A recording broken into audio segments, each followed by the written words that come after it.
Good morning बच्चों। Class BSc first year और BSc BEd second year के लिए फिजिकल केमिस्ट्री का हमारा टॉपिक चल रहा है केमिकल काइनेटिक्स, जिसके पार्ट नंबर 7 तक हमने कर लिया था और पार्ट नंबर 8 की हम बात कर रहे हैं।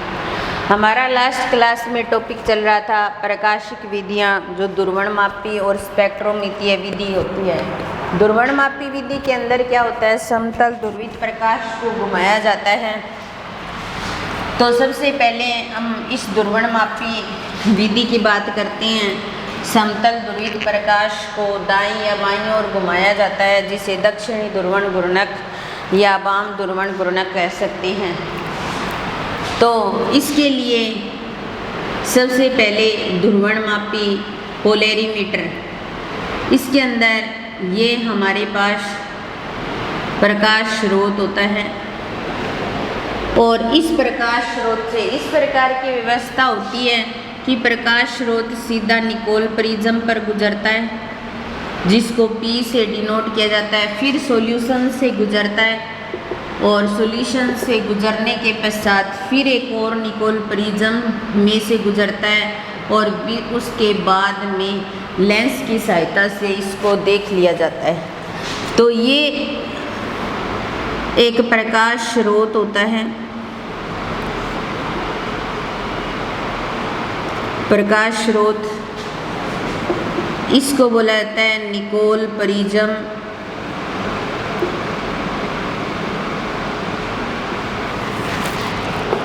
और ये ध्रुवण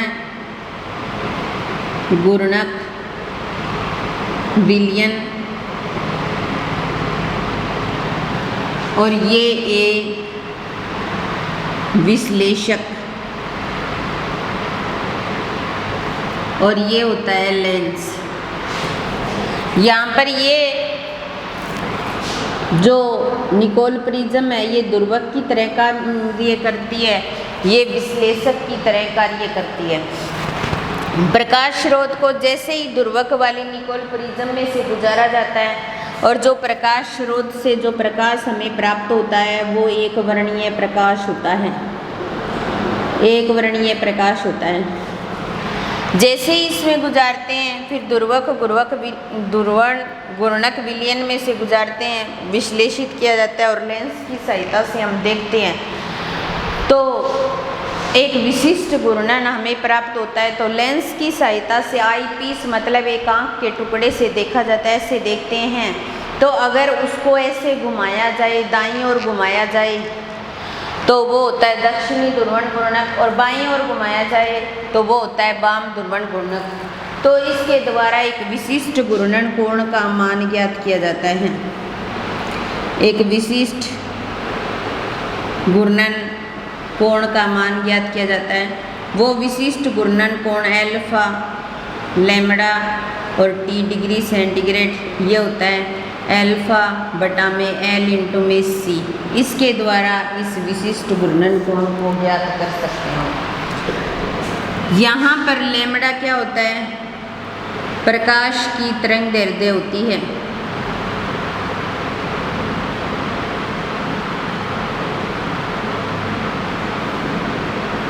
L क्या होती है, 1 डेसीमीटर लंबी नली की लंबाई, नली की लंबाई 1 डेसीमीटर लंबी नली की लंबाई। और C क्या होती है, विलयन की सांद्रता, विलयन की सांद्रता। विलयन की सांद्रता। तो लैम्बडा प्रकाश का तरंग दैर्ध्य, L 1 डेसीमीटर लंबी नली की लंबाई, C विलयन की क्या होती है, सांद्रता होती है। और जो 1 डेसीमीटर लंबी जो नली होती है उसके अंदर इस सॉल्यूशन को भरा जाता है। ये सॉल्यूशन क्या करता है, कुछ कारकों से ये विशिष्ट घूर्णन प्रभावित हो सकता है। प्रकाश का तरंग दैर्ध्य या लाइट किस प्रकार की डाल रहे हैं उससे भी घूर्णन कोण बदल सकता है। विलयन का टेम्परेचर, हमने एक विलायक काम में लिया और उसमें विलय मिला दिया और विलयन बना दिया, तो उस विलयन का टेम्परेचर क्या है? विलयन की सांद्रता, विलयन की सांद्रता क्या है? और 1 डेसीमीटर लंबी नली की लंबाई अगर वो चेंज हो जाए तब भी विशिष्ट घूर्णन कोण का मान चेंज हो सकता है। तो ये थी ध्रुवणमापी, जिसकी सहायता से अपने क्या कर सकते हैं? घूर्णन कोण का मान ज्ञात कर सकते हैं। इसके लिए इस ध्रुवणमापी या घूर्णन कोण के लिए अब अपने क्या करें? शर्करा का प्रतिपन्न करवाएं। इसके अकॉर्डिंग क्या करवाएं? शर्करा का प्रतिपन्न करवाएं। तो उसके लिए प्रथम कोटि के अकॉर्डिंग एक इक्वेशन काम में ली जाती है और वो इक्वेशन इस प्रकार होती है के बराबर 2.303 T log gamma R note R infinite और बटा में R note R T minus R infinite या R T, इस प्रकार की इक्वेशन हम काम में लेते हैं। R note minus R infinite आएगा भाई, इन्फिनाइट इस प्रकार की। तो T बराबर 0 पर जो घूर्णन होगा वो R नोट हो जाएगा, T टेम्परेचर पर जो घूर्णन होगा वो R T हो जाएगा और इन्फिनाइट पर जो घूर्णन होगा वो क्या हो जाएगा? R इन्फिनाइट हो जाएगा। तो T बराबर 0 पर विशिष्ट घूर्णन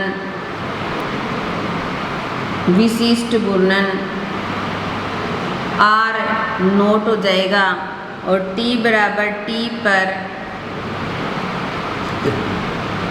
विशिष्ट घूर्णन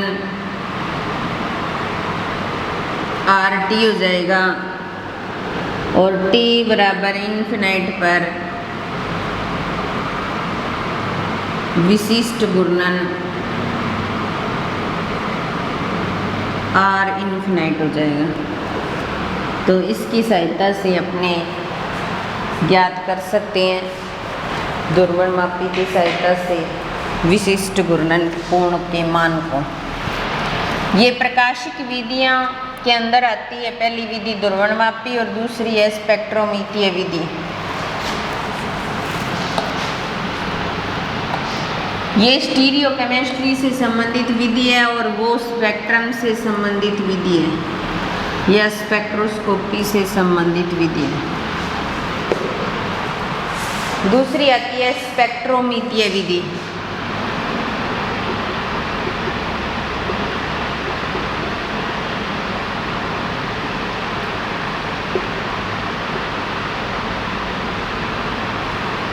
स्पेक्ट्रोमीटीय विधि, इस विधि के अंदर अपने क्या करते हैं? कोई भी प्रकाश पुंज लेते हैं और उस प्रकाश पुंज को किसी पदार्थ में से गुजारा जाता है, तो वो पदार्थ क्या करता है? कुछ प्रकाश को तो अवशोषित कर लेता है, लेकिन कुछ प्रकाश को पारगत भी कर देता है और कुछ प्रकाश को परावर्तित भी कर देता है। इस आधार पर इसके अंदर एक लैम्बर्ट बियर का नियम दिया गया।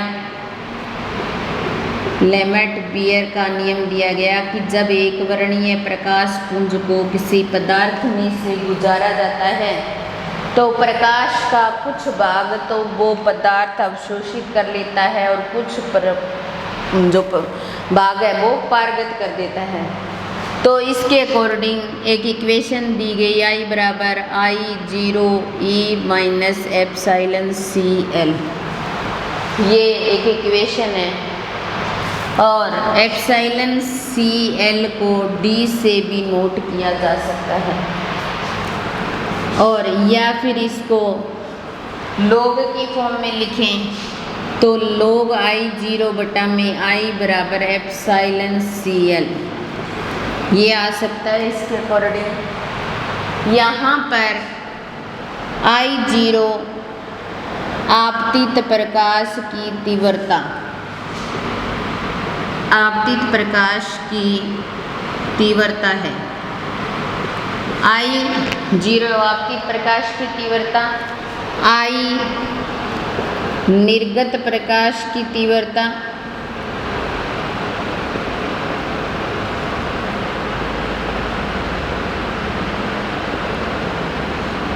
निर्गत प्रकाश की तीव्रता, C सांद्रता को शो करता है, C सांद्रता, एप्सिलॉन मोलर विलोप गुणांक,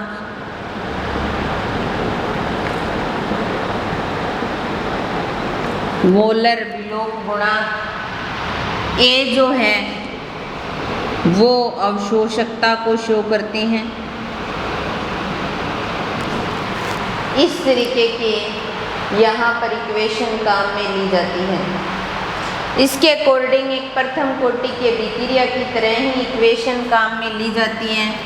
K बराबर 2.303 T log D infinite minus D0 बटा में D इन्फिनाइट माइनस DT। ये इक्वेशन भी काम में लेकर के अपने क्या ज्ञात कर सकते हैं, वेग स्थिरांक का मान ज्ञात कर सकते हैं। T बराबर 0 पर प्रकाशिक घनत्व, प्रकाशिक घनत्व जो है वो है T D0 और T बराबर T पर प्रकाशिक घनत्व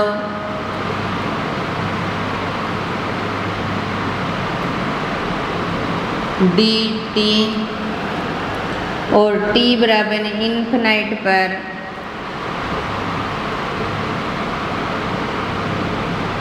प्रकाशिक घनत्व D इन्फिनाइट माना जाता है। तो इसके अकॉर्डिंग ये इक्वेशन काम में ले सकते हैं। तो ये थी रासायनिक बलगतिकी की कुछ विधियाँ, जिसके अंदर हमने कंडक्ट्रोमेट्री, पीएचमेट्री और प्रकाशिक विधियों के अंदर ध्रुवणमापी, पोलरीमीटर जो प्रकाश को ध्रुवित करता है डेक्सो रोटेटरी फॉर्म में या लीवर रोटेटरी फॉर्म में, और स्पेक्ट्रोमीतीय विधि जिसके अंदर लैम्बर्ट बियर का नियम, जब प्रकाश को किसी पदार्थ में से गुजारा जाता है तो प्रकाश के कुछ भाग को शोषित कर लेता है लेकिन कुछ भाग को वो निर्गत भी कर देता है। ये विधियाँ थी वो स्पेक्ट्रोमीतीय विधियों के अंदर आती हैं।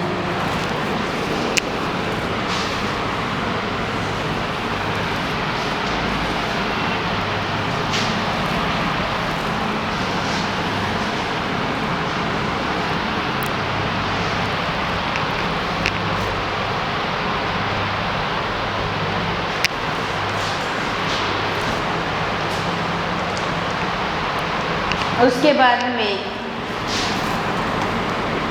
रासायनिक बलगतिकी के सिद्धांत।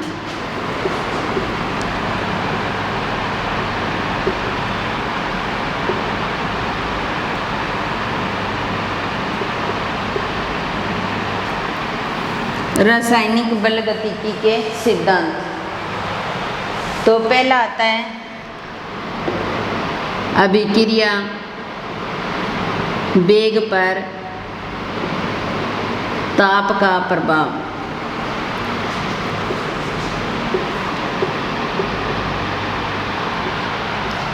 या इसे बोला जाता है आर्हेनियस का सिद्धांत। आर्हेनियस का सिद्धांत। तो ये तो हम सभी जानते हैं कि अभिक्रिया वेग पर ताप का प्रभाव तो पड़ता ही है, क्योंकि हम जैसे जैसे टेम्परेचर बढ़ाते जाएंगे अभिक्रिया का वेग बढ़ता जाएगा। अगर हम टेम्परेचर का मान लगातार 10 डिग्री सेंटीग्रेड बढ़ा दें तो अभिक्रिया 2 गुना या 3 गुना होने लग जाएगी। तो टेम्परेचर बढ़ाने से अभिक्रिया वेग का मान तो बढ़ता ही है, और 10 डिग्री सेंटीग्रेड टेम्परेचर बढ़ाने पर अभिक्रिया वेग और ताप का जो संबंध होता है उसे ताप गुणांक से शो किया जाता है। तो इसे आर्हेनियस के सिद्धांत के अकॉर्डिंग माना जाता है। आर्हेनियस ने भी तो यही किया था कि टेम्परेचर और वेग स्थिरांक के मध्य संबंध बताने के लिए एक इक्वेशन दी थी, उस इक्वेशन को बोला जाता है आर्हेनियस की समीकरण। आर्हेनियस की समीकरण, तो इसे ताप गुणांक से भी शो कर सकते हैं। ताप गुणांक जो होता है वो KT + 10 डिग्री बटा में KT 0 डिग्री सेंटीग्रेड टेम्परेचर से इसको शो किया जाता है। तो आर्हेनियस कहता है कि अभिक्रिया के टेम्परेचर पर वेग में चरघातांक की वृद्धि होती है। वेग में क्या होती है? चरघातांक की वृद्धि होती है। इस तरीके से एक इक्वेशन ली, d ln Kc/dt बराबर डेल्टा E/RT²। ये इक्वेशन है। तो जैसे जैसे टेम्परेचर बढ़ाते हैं तो अभिक्रिया वेग में वृद्धि होती है, और इसने ये भी कहा था कि टेम्परेचर बढ़ाने पर अभिक्रिया वेग में चरघातांक की वृद्धि होती है। तो इस समीकरण को हल करके एक आर्हेनियस समीकरण दी, और उस समीकरण को EA/RT से शो किया जाता है, जहाँ पर K वेग स्थिरांक होता है, R भी एक कांस्टेंट होता है, रिडबर्ग कांस्टेंट, T एक टेम्परेचर होता है, और EA क्या होती है? स्कीर्ण ऊर्जा होती है, और A क्या होती है? चरघातांकी नियतांक। A को चरघातांकी नियतांक कहा जाता है। तो ये आर्हेनियस की इक्वेशन जो इस सिद्धांत के अकॉर्डिंग दी गई थी। इसके अलावा आर्हेनियस सिद्धांत की कुछ सहकल्पनाएं, पास्टुलेट भी दिए गए सिद्धांत की सहकल्पनाएं। अगली हेडिंग हमारी है आर्हेनियस सिद्धांत की सहकल्पनाएं। आर्हेनियस सिद्धांत की सहकल्पनाएं, कुछ पास्टुलेट। तो इस सिद्धांत के अकॉर्डिंग पहला जो दिया गया है वो ये कहा गया है कि प्रत्येक क्रियाकारक पदार्थ की ऊर्जा समान नहीं होती। अपने ये सोचे समान समान ऊर्जा के ले लेते हैं रिएक्टेंट और उत्पाद बना देते हैं। तो क्रियाकारक पदार्थों की ऊर्जा समान नहीं होती। कुछ क्रियाकारक पदार्थ ऐसे भी होते हैं जिनकी ऊर्जा कम होती है, कुछ क्रियाकारक पदार्थ ऐसे भी होते हैं जिनकी ऊर्जा अधिक होती है। क्रियाकारक पदार्थों के टक्कर से ही उत्पाद बनते हैं। क्रियाकारक पदार्थों के टक्कर से ही उत्पाद बनते हैं। टक्करों से ही उत्पाद का निर्माण होता है। क्रियाकारक पदार्थों के टक्करों से ही उत्पाद का निर्माण होता है। अब देखो, एक जो टक्कर करके उत्पाद बनाते हैं, टक्कर करते हैं, या जो उत्पाद में चेंज हो जाते हैं, वो अणु कौन से होते हैं? सक्रिय अणु होते हैं। और जो सक्रिय अणु जो होंगे, अब सारे अभिक्रिया में भाग तो नहीं ले सकते अभिकारक अणु। कुछ अणु ऐसे होते हैं जो सक्रिय होते हैं, वे ही अभिकारक अणु अभिक्रिया में भाग ले सकते हैं।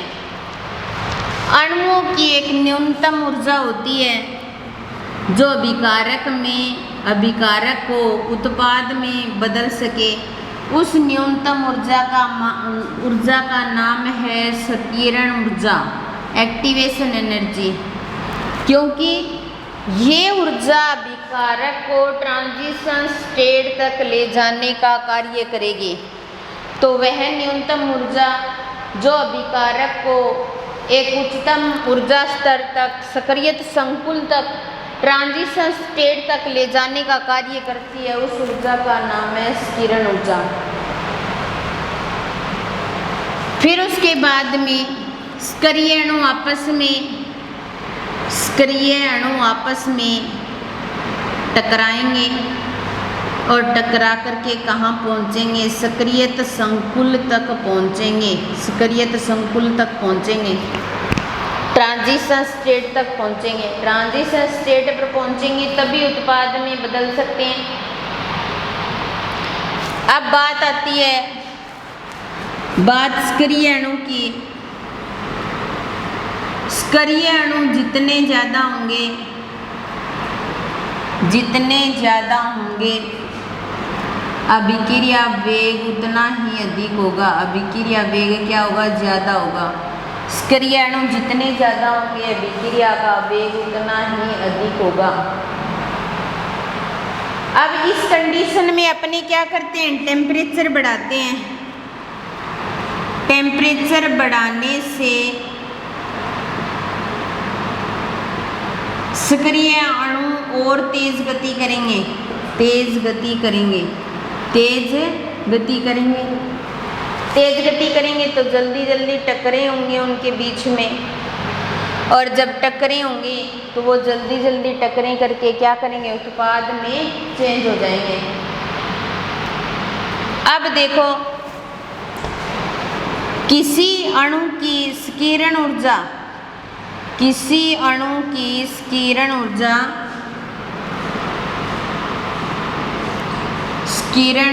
ऊर्जा जितनी कम होगी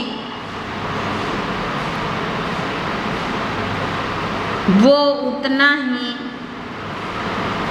ही कम गति करेंगे।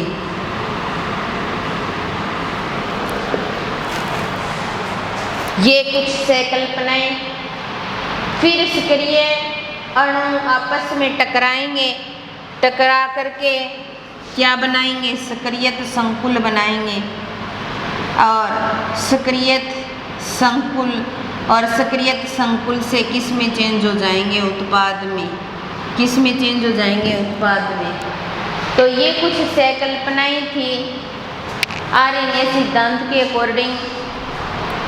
हमेशा ही इनकी संकल्पनाओं के अनुसार जितने भी अणु भाग लेते हैं हमेशा सारे उत्पाद नहीं बनाते, हमेशा सारे टकरें नहीं कर सकते, हमेशा सभी क्रियाकारकों की ऊर्जा समान नहीं हो सकती। तो पहली बात, क्रियाकारकों पदार्थों की ऊर्जाएं समान नहीं होती। टकरें करके उत्पाद बनाएंगे तो जो अणु टक्कर करेंगे वो सक्रिय अणु होंगे, और सक्रिय अणु अभिक्रिया में भाग लेंगे, और अभिक्रिया में भाग लेंगे तो उनका अभिक्रिया वेग ज़्यादा होगा और अभिक्रियाएँ जल्दी होंगी, अभिक्रियाएँ फास्ट होंगी। सक्रिय अणु को एक न्यूनतम ऊर्जा की आवश्यकता होती है, और वो न्यूनतम ऊर्जा या उस न्यूनतम ऊर्जा का नाम है संकीर्ण ऊर्जा। तो एक न्यूनतम ऊर्जा की आवश्यकता होती है, उस न्यूनतम ऊर्जा को नाम दिया जाता है संकीर्ण ऊर्जा। तो अभिक्रिया के अंदर भाग ले रहे अभिकारक जो होते हैं उनको कम से कम संकीर्ण ऊर्जा के बराबर ऊर्जा की आवश्यकता होती है।